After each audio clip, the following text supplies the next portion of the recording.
But when you look at the dispensary count, I mean, you can't make an argument that that Trulieve has a monopoly. I mean, unless Trulieve bought out Verano and AYR or Air, there's no argument there, period. Hey everyone, thanks for checking into our Traded Black podcast. I'm your host, Shad Dales. Busy week last week for us in New York City, but we are back, and what a week it is to be back as we have earnings seasons with the biggest companies in the space. And what are some of the things we're going to be looking for? Lots, and we will be updating you throughout the week, including expertise opinions from our two co-hosts of the podcast. Welcome in Anthony Verrill. Good to see you in New York last week, sir. How are you? It was great. It was great. We got some boots on the ground at the Economic Development Company of New York City. We got to hear some of the rhetoric that's going on, which kind of reinforces the notion of what's going on. And we had a nice touch base with Rob and the Polaris guys. It was great to be in person from time to time. Awesome in this space. Very cool experience. As much as like everything's digitized now, but it was still cool to walk the New York Stock Exchange. We saw somebody go public, but still electric, but I can't imagine back in the day when they had 4,000 people on the floor when they were taking orders in person. That must have been insane. Yeah, I was trying to figure that out. And like those corridors between the trading stations, like they're pretty narrow.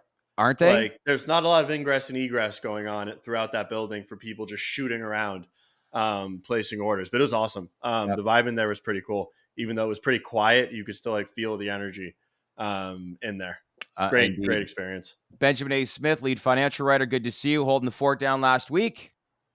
Yeah, just holding the fort down, tracking markets like I always do. And, it's summertime in the cannabis industry. So I know things are a little bit quiet just in general for everybody. There's some earnings season is coming up. So hopefully, things might shake up a little bit. But yeah, it's pretty quiet week last week.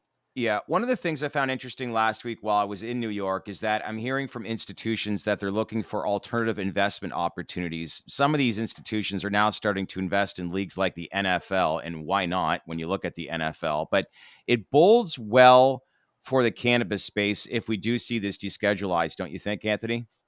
Yeah. What we heard? I mean, very, very much so. I mean, the way that the institutions work is, I mean, they're smart. I mean, it's smart money to the nth degree. They're starting to realize that these valuations on these tech companies is getting a little bit lofty, to say the least. I think Apple tapped 3.1 trillion last week from a valuation perspective. And I mean, those guys, once it gets froth in the market, they need to pare down their positions and then put that capital to work in other arenas. And that's when alternative assets get hot. The last time around, when crypto was flying, when all of the alternative assets were flying in parity with each other, it was a function of market was frothy. It was just ripping, no end in sight, and they need to diversify and allocate elsewhere. And alternative assets happen to be looking like that step in the next cycle. That's what I guess my question is like, how should people take this, as far as institutions, verbally saying, a number of them in audience last week in New York saying, we are looking for alternative solutions. Why is that, you think? I mean, I don't think I'd get excited. I mean, I think asset managers from an institutional perspective have been looking at cannabis for some time now. Yeah. They have yet to act. We're not going to see any sort of foray of them into our markets until you see safe or descheduling versus rescheduling. But I mean, it's coming. It's just a matter of timing and when they can actually participate.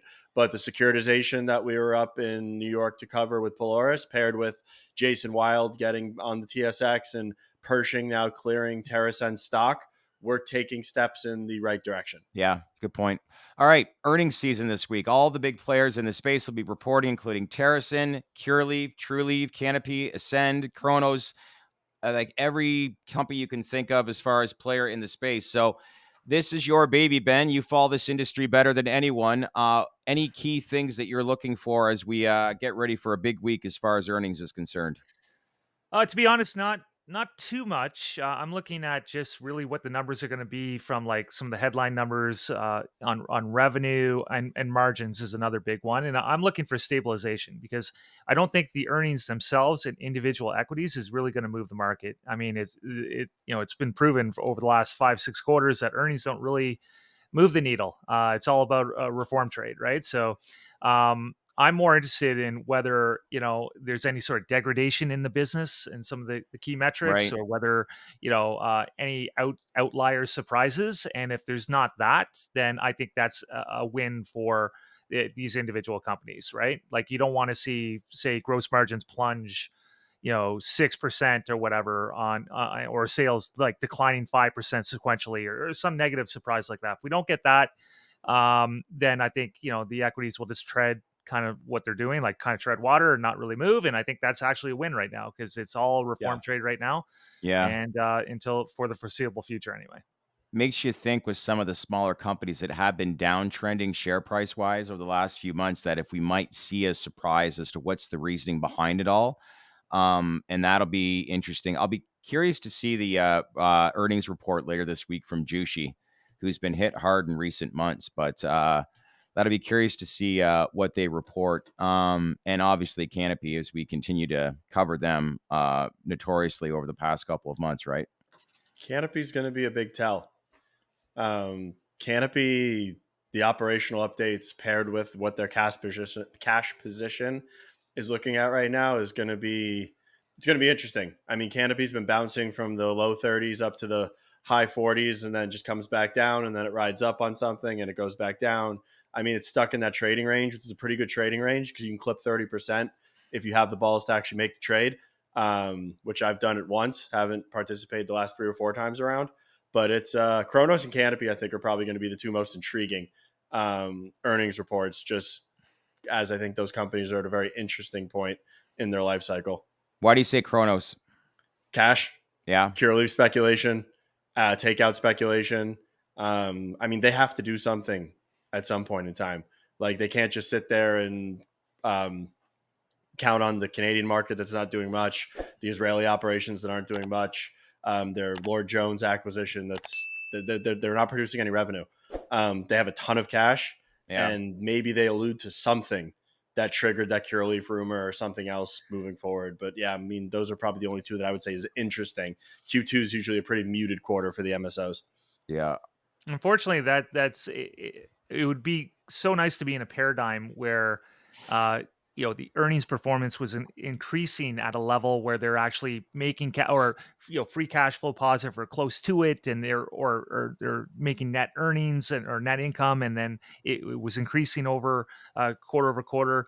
Unfortunately, we're in a paradigm where it's like, how bad are these earnings going to be? It's like, are they going to be a Yeah. complete disaster, or just a little bit of a disaster, right? And the Right. best that investors in these equities can look forward to is the earnings weren't a complete disaster like last time. They improved a little bit, but the losses are still going to be huge, unfortunately.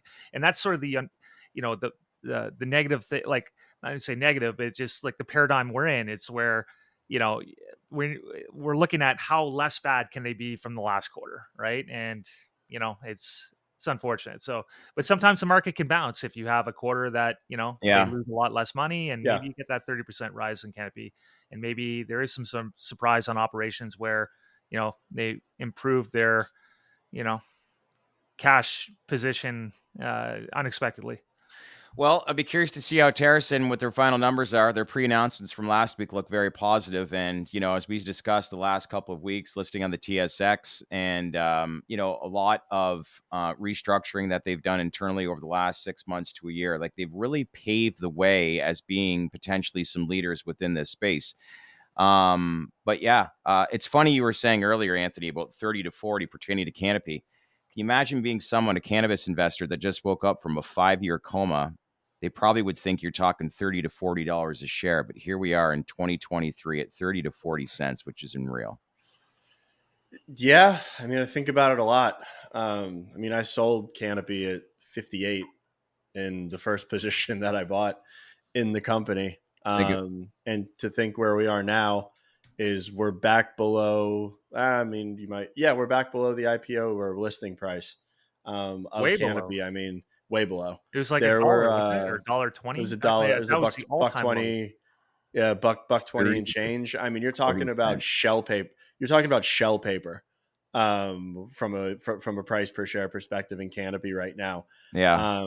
It's sobering to to look. But I mean, this has been It's more than sobering. cannabis investing will teach you some lessons It's very, frustrating, it's very quickly. disappointing, it's you regret, it's like all these things. You're hoping that, a lot of people with high expectations for this industry back in the day, and there's nothing worse than not only seeing the expectations you're anticipating not be met, but completely blow up in your face. That's pretty much the reality of what this is happening. However, there was a rumor. It's worth noting. I don't know if it's true or not. We don't know, but there was a rumor that there's a hedge fund or a fund buying, purchasing a whole bunch of Canopy shares. Like I think it was like in the 50 million range or something like that, because they cited Yeah. book value being $1.27 a share or some high value like that, and they think it has a chance to rebound.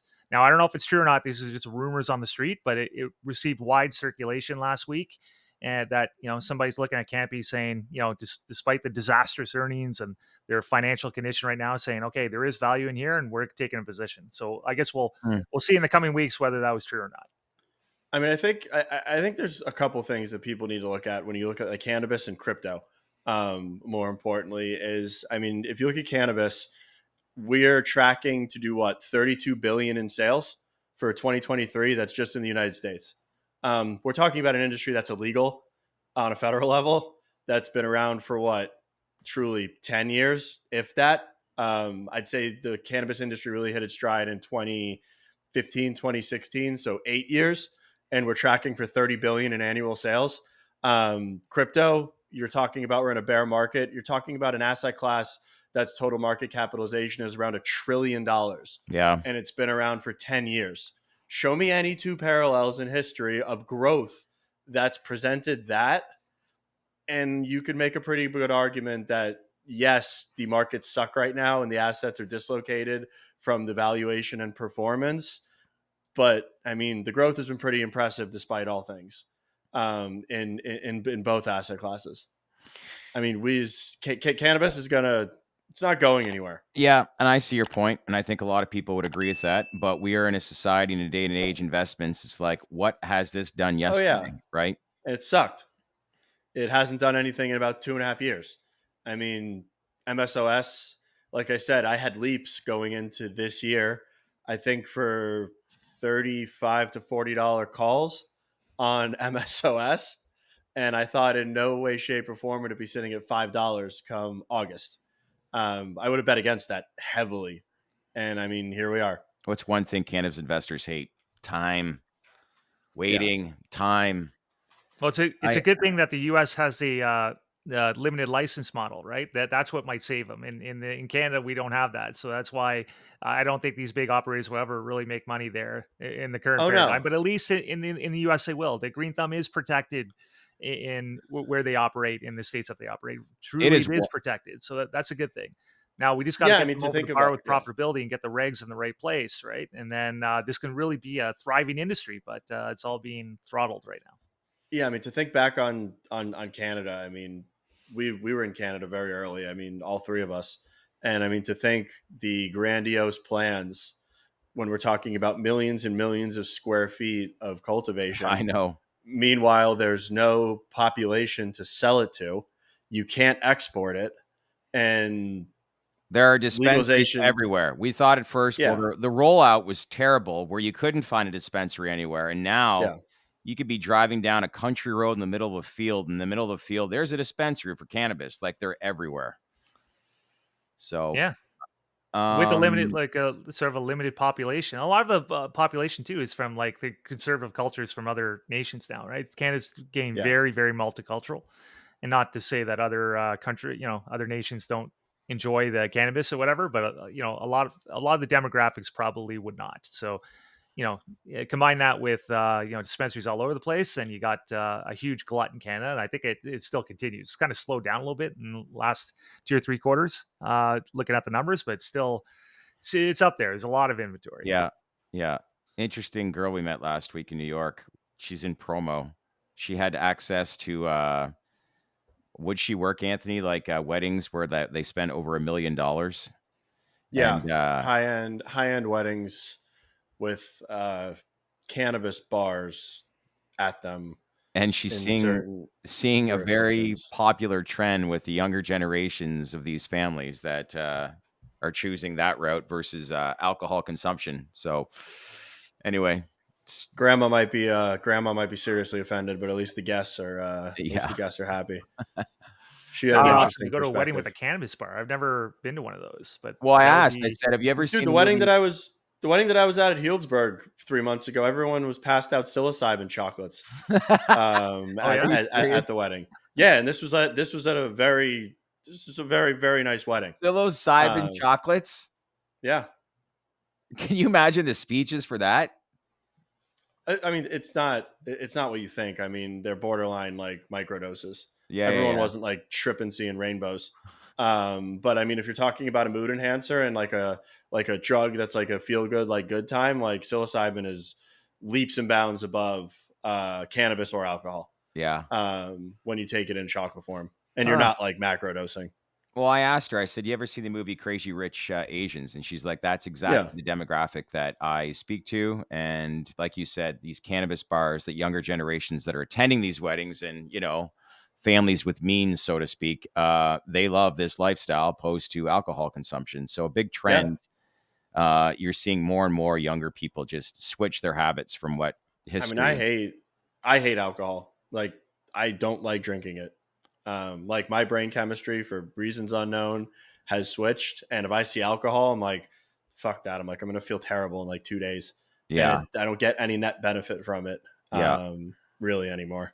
Let's switch to news in Florida, where Attorney General Ashley Moody doubled down on her claims that a proposed amendment to the state constitution is too misleading to appear on the 2024 ballot. In brief, filed with the Florida Supreme Court last Wednesday, she maintained that the adult personal use of marijuana initiative, which has collected over 1 million valid signatures, is invalid because it contradicts federal law. This is interesting to say the least. I don't know if you got a chance to read it, Anthony, because you're from Florida, but I did. I actually want to hear Ben's take on this because I figured Ben would have some pretty interesting things to say as it relates to the semantics on this. Well, it's funny you say that because I was actually going to defer to you because you live in the Oh, state and you'd have the pulse on what's actually happening. But I think the one thing that I will say from what I know about following all this is that I am a little concerned because for two reasons that Ashley Moody is not giving up on this. no. They're going at it a second time, and so it's not something that they're kind of haphazardly put out there the first time to see if they can win, and then and then sort of drop it from there. Like it looks like they're going full tilt to try to get this not on the ballot. And the second thing that concerns me, and maybe Anthony can speak more to this, is the Florida Supreme Court is known as being a conservative court. So they're not. This is not the Massachusetts Supreme Court or Connecticut Supreme Court. They're known to be pretty conservative, and conservatives, generally speaking, are against cannabis. Not all of them. I mean, obviously, moods are changing. Like if you look at uh, nationwide, conservatives are actually for cannabis legalization, like in the mid to high 50s. Which is less than Democrats or whatever, but so it still could go through. But that kind of concerns me a little bit. Anthony, maybe you can provide Yeah, I further mean, color. I I read into this, and from what I could gather, she was essentially her arguments were the voters or the people that signed the initiative didn't fundamentally understand what they were signing, kind of insinuating that they were just uneducated to a degree. And I think her other argument was that Trulieve, who had donated a significant amount of money to getting the signatures, would have a monopoly on the state of Florida. But when you look at the dispensary count, I mean, you can't make an argument that that Trulieve has a monopoly. I mean, unless Trulieve bought out Verano and AYR or Air, there's no argument there. Period. I mean, AYR almost has as many dispensaries as Trulieve in the state of Florida. Like, there's no argument for monopolistic for monopolistic market. I mean, I don't know what tree she's barking up, but I mean, her arguments don't sound very sound at face value. However, the Supreme Court, I think, is an issue. That doesn't Um, sound right though. Isn't a monopoly like pretty much total dominance of a market? They don't even own correct. 50% of the share count. I mean, they used to, Correct. what, 5 years ago, maybe, but not Correct. now, right? Exactly. I mean, I don't want to quote myself here, but I think Trulieve has 68 dispensaries, and I think AYR has 63 at this point. So I mean, yes, So I they mean, you don't could own argue 50% that of the market even. So how can that no, be a they're monopoly? not even selling 50% of the flower. I'm pretty sure their numbers last Mm. month were like 48 and change of the market. So I mean, while True Leaf is selling a dominant amount, they don't have a monopoly. Monopoly is on market share. So I mean, the market in Florida is fair and equitable So as break far it as the down for our operators go. audience. Why is the attorney general viewing it this way? What is her motive in all this? Her motive is to shoot it down, I but she's grasping at straws. I mean, her arguments are not very sound. Unfortunately, this Why is she doesn't wanting to really. shut it down though? I guess that's the big question. Why? Because she doesn't want adult use cannabis in Florida. She's a conservative, and her husband's in the DEA. That's exactly why. Mm-hmm. But isn't the DEA, like on a federal level, the DEA with Matt Gaetz, uh, expressed a So willingness to at this, least look at the data and all that. So why? It just seems like from an outside perspective that they're looking at any sort of reason, a technicality almost, like saying that the yeah, language is too ambiguous, which it really isn't. They're trying to look at any micro reason to really shut this down. And I think that's the concerning thing, right? It's not like yeah. like a macro level infraction where it's like, okay, yeah, people were deceived or whatever. It's just like they're really trying to do anything they can to shut this down, right? I mean, if I had to guess, I mean, Florida is a very good old boy state. Like people don't Yeah. realize how southern Florida is once Yeah. you get out of Palm Beach. It is not Miami up the entire coast. Yeah. It's very, very different culturally. I wouldn't be surprised if there's good old boys up in Tallahassee that just don't want adult use cannabis in the state. And she happens to be the figurehead that's going to march their agenda or try to nix their agenda moving forward. How old is Ashley Um, Moody? I think mid 40s. Oh, okay. So she She's not waited. very old. Yeah, I was gonna say she wasn't around for the war on But drugs. here's the thing. Here's a question I have. Isn't like the power set like I'm surprised that the power center isn't more Miami or Palm Beach where the money is. Why would Jacksonville or Gainesville Well, hold more of the I'm just talking about a numbers game from a broad distribution perspective. Palm Beach is super conservative. Palm Beach is red. Palm Beach is red, old money, not very. It's not Miami either. Palm Beach is in that contingency that controls Tallahassee from a Mm. conservative perspective. They don't want adult use cannabis. You're not going to see adult use cannabis on Worth Avenue and Palm Beach Island and all over Palm Beach. Yeah. Palm Beach is like elitism on display up there. So what implications for the industry could arise, do you guys think, if adult use of marijuana initiative is deemed invalid and prevented from appearing on the 2024 ballot? I think it changes your growth thesis on Air, Verano, and Trulieve. Yeah. It changes your investment thesis completely. One of the reasons that I bought Air and still have a position in Air is the Florida exposure and potential catalyst of adult use and their growing footprint in Florida. Mhm. It changes that investment thesis greatly if the ballot initiative gets shot down. Are there Yeah, any, like, I that's guess, like alternative approaches or compromises that could be pursued to address the No, concerns? No? I think this is either going on the ballot or it's getting shot down. Yeah. There's no middle ground here at Hmm. all. yeah, there's no alternative. It's not on the No, ballot. It's not going to be rec cannabis, and that's going to eliminate no. what probably 70% of the market. I would think medical has around what 30 to 40% in state, Yeah. somewhere around Yeah. there, maybe 30%. So And you're I mean, eliminating a huge it's a potential. $3 billion medical market right now. I mean, Yeah. it's a big medical Yeah, market. and if rec Yeah, were to go through, the market would probably be like $8 billion. So I yeah, mean, you're yeah, yeah. like talking about a huge amount of revenue at stake here. Yep. So a lot of people don't All want to or get the nothing. cards, or they don't want to pay, the inflated prices because medical cannabis tends to be a little higher in price on average. Things like that, right? Some people don't want to go to Not the in Florida doctor. though. Some people, I mean, Florida right now. I mean, Florida is. So I forgot who I was talking to. It wasn't Brady. It was somebody else in the Florida market. That Florida market is psychologically driven. So if you go to Move, TrueLeave, Sunnyside, go on all the websites, Yeah. everything looks on sale, but it's not really on sale. They have the MSRP high. They have these discounts that are all the time. And I mean, for the most part, you can go get an eighth for $28 Hmm. from a dispensary, which is Hmm. cheap. I mean, $28 for an eighth is very, very cheap. Travis, were you having a All things conversation with considered. Travis from Flores? No, might have been Travis. It was somebody that was up there. But it was Florida. That's how they price everything, because I was looking at Sunnyside's website and I'm like, what's going on? Like everything is on sale, versus like 2 items. So like it's just psychologically driven. They like to let people think they're getting deals, but that's really the standard pricing model. And I mean, it's cheap. And it's Ben, I'm also going to the get you. vacationing too. It eliminate, Yeah, like, Florida is obviously a huge vacation state. huge. Like tens of millions of people come there and travel every year, right? So you're eliminating that market. People just on vacation, they want to get an eighth or whatever or a quarter for their week stay, and you're eliminating all that market pretty much, like, to the illicit Yeah, I market. mean, I don't want to get too ahead of my skis, but Florida goes adult use.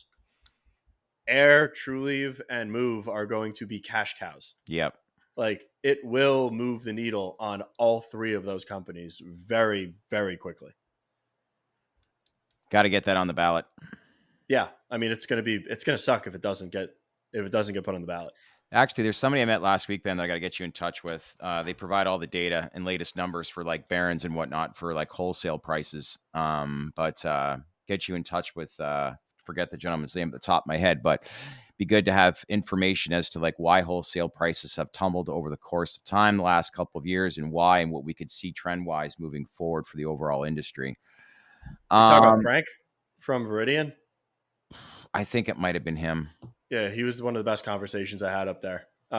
Super sharp, and he does credit ratings on all of the MSOs that they actually give research to Yeah, institutional investors. those are Which I'll be getting some of that. I'll be getting some of that research this week, which we'll be able to share it on the show. yeah, which is great.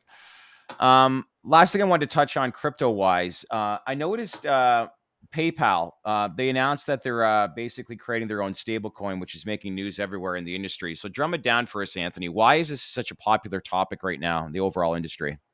I mean, you could argue that PayPal is top 3 as far as fintech companies go. I mean, PayPal is a settlement layer for the way a lot of business gets done, and now they're going to be integrating. They're going to be creating their own stable coin and fully integrating crypto into their payment systems. This makes me believe that now It's huge, you're going to be able to be using crypto at the point of sale, right? throughout enterprise. So if you have Ethereum and if you have Ethereum, and this is also making Ethereum the base layer of settlement, which one of my main arguments for getting into crypto and getting into Ethereum is that essentially it can and will replace Swift, with an ACH, which is the way we settle transactions. So the argument against crypto right now is, okay, it's great, but you can't use it anywhere. You can't Mm-hmm. use it to go buy your coffee. You can't use it to go buy your groceries. Maybe you don't want to, just because of the, I guess, long-term viability of it. And technically you'd be that guy. You don't want to be that guy that spent, I think it was like 1,000 Bitcoin on one pizza, back in the day. But with the addition of a stable coin, you can now flip your Ethereum into fiat essentially in real time and use it to pay, at a payment terminal or point of sale that accepts PayPal. I'm assuming Square is going to follow suit. You have to assume that Apple and Google are going to probably launch their own stable coins next Wow. into the wallets.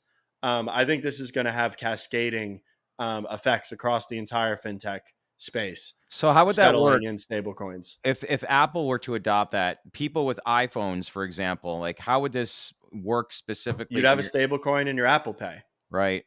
So I don't know how the dynamics would work from a tech perspective, but I'm assuming that your Apple Wallet right now has your debit card in it. Correct. So whenever you click to pay, it's pinging via an ACH transaction using ACH, pinging it from a large money center bank and executing the transaction.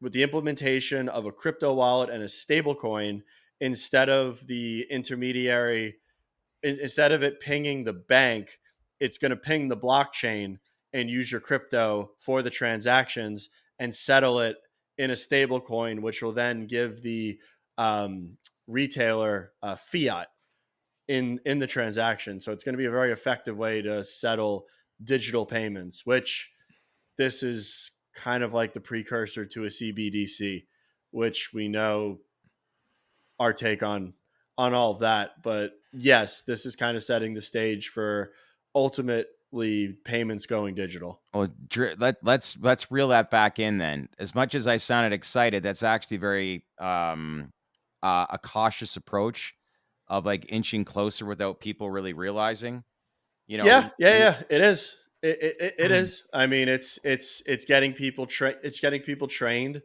to be using digital payments, and I don't think these stable coins are going to cause the. I don't think the introduction of these stable coins are going to cause the usage of crypto by regular individuals to like just scale overnight. But what it is going to do is it's going to get people used to it. It's going to get them less afraid of it if they see like a PayPal stablecoin, an well, Apple Pay stablecoin. Because right now they're like, oh, Ethereum, NFTs, it's a scam. I'm going to lose all my money. But you put the corporate banner on there and you call it a stablecoin. Meanwhile, it's still a digital form of currency on the blockchain.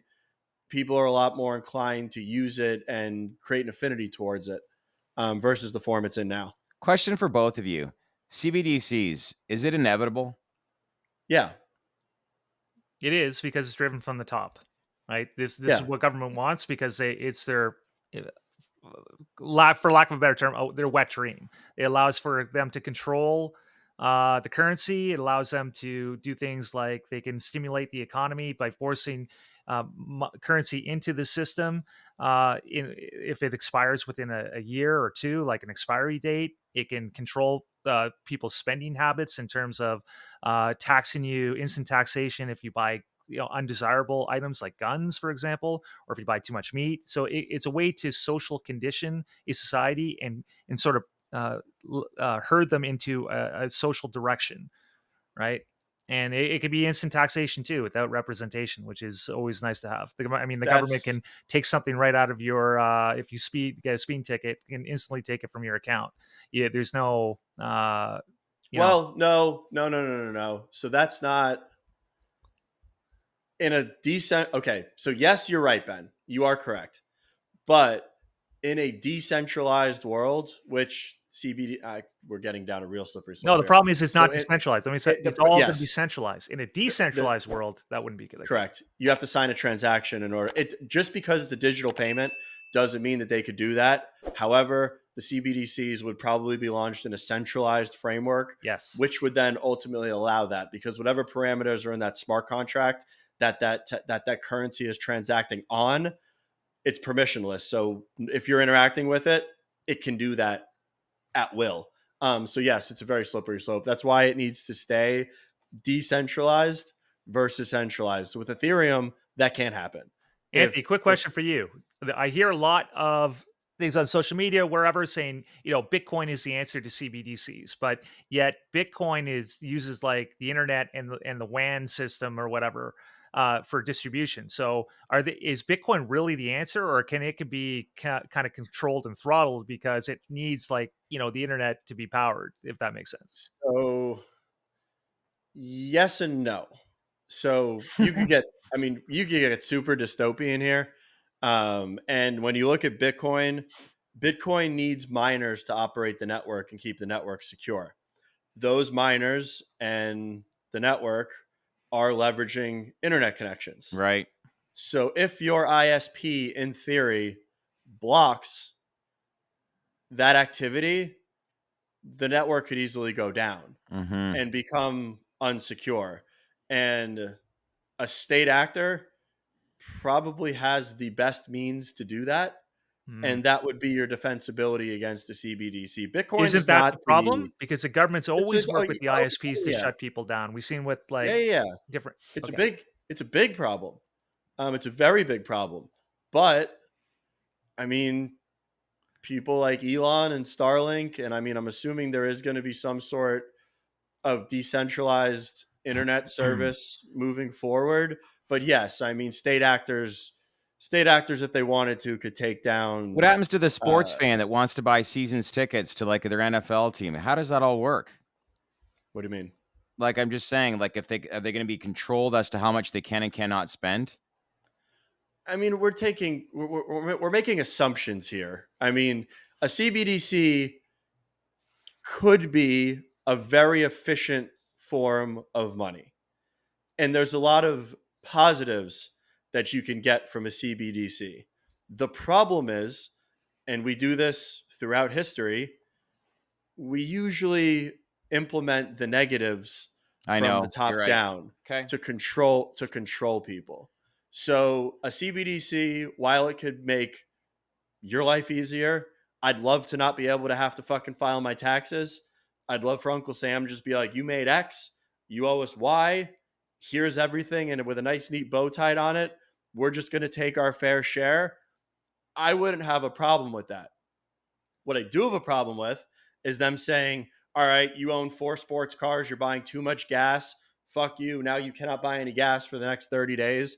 Or contract farming, eating red meat. You've eaten your allocation of vegetables and greenhouse gas emitting vegetables and red meat for the month.